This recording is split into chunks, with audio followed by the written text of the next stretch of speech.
Elvis' Big Adventure, written by Philip Ashby and David A. Miller, illustrated by Faisal Aziz. Hello friends, my name is Harry. I'm an owl. I sit up high in the trees where nobody can see me, but I can see everything. Firstly, let me say how lovely it is for you to stop by to hear a story. I want to share with you a story about a friend of mine. It was a chilly morning over in the field when I spotted a worm named Elvis. He was an ordinary worm who did ordinary things most days. This day, he seemed to be moving around, not like he usually did. He seemed to be lost. Well, what was actually the case was that he was looking for somebody to talk to. He couldn't see any other worms or beetles or ladybugs, not even a cat. So, an idea came to him. He thought he should go to the other field and find someone there. He seemed pretty sure he would find somebody to talk to in the other field, so that's what he did. Elvis was just a worm, so he wasn't too fast. But for a worm, he also wasn't too slow. So as he wiggled across the field in the direction of the road. As he crossed the field, the morning frost had lifted and it was warming up. As he slithered past a bush, he decided to have a little rest, when a voice said with a muffled voice, "Where are you going, Elvis?" Elvis said, "I'm going to find some friends to talk to." The jumping caterpillar who had spoken to him said, "That's nice. I hope you find them. Be safe out there." Elvis smiled at the caterpillar, then slithered away in the direction of the road. Well, as I said, Elvis wasn't slow or fast, but he was making good time across the field, so much so that he bumped headfirst into an ant. "Arr!" said the ant, whose name was Anthony. "Watch where you're going, mate," Elvis said. "Sorry, I'm on my way to find some friends to talk to." Anthony the ant said, "Alright, matey. If you keep going that way, there's load." Elvis smiled and walked on. The sky started going gray and the wind got stronger. Elvis decided it was time to hide by a tree.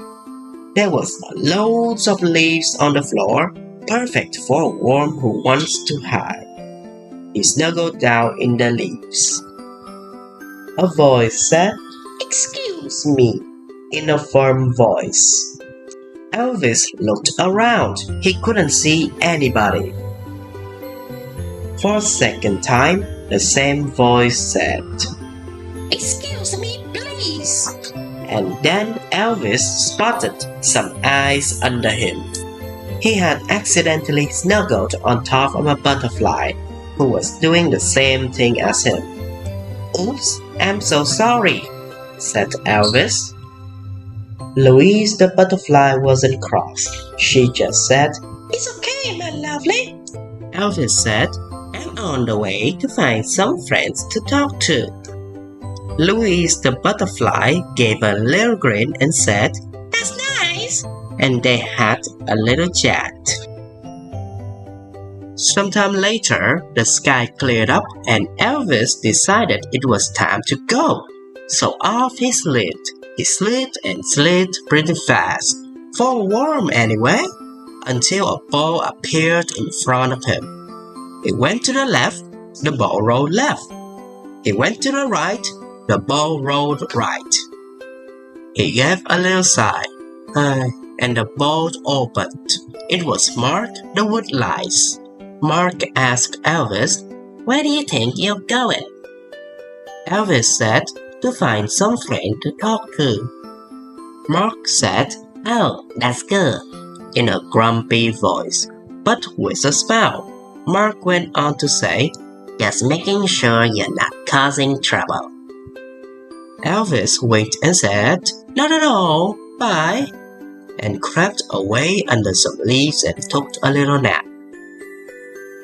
Elvis felt bright-eyed and bushy-tailed. Well, if he had had a tail, he would have. He crossed the road, which was black and full of holes from all the trucks rumbling down it. As he got to the other side, out jumped a hedgehog. "Freeze," said the hedgehog in a calm voice. It's a good thing Elvis listened to the hedgehog, as the bath in front of Elvis wasn't there. It was a giant hole filled with water and oil, which was shiny and green like grass. Elvis looked down. "Thank you so much," he said. "Grin the hedgehog," said the hedgehog. "Where are you going?" Elvis said, "I'm going to find some friends to talk to." Then Glenn smiled and said, "We could be friends if you want." Before Elvis could respond, a massive dog suddenly appeared. He looked at them both. Both hedgehog and earthworm froze. Then the huge dog said, "Hello, how are you? You want to be friends?" He had a soft and friendly voice, and the two friends realized he meant them no harm at all. "Yeah," they both said. "That sounds great. You can come with us to the field if you like." So now there was Elvis the worm, Glenn the hedgehog, and the dog, who they learned was called Ben, all heading to the field. A tiny robin landed on the gate of the fence and said, "Hello, sweeties.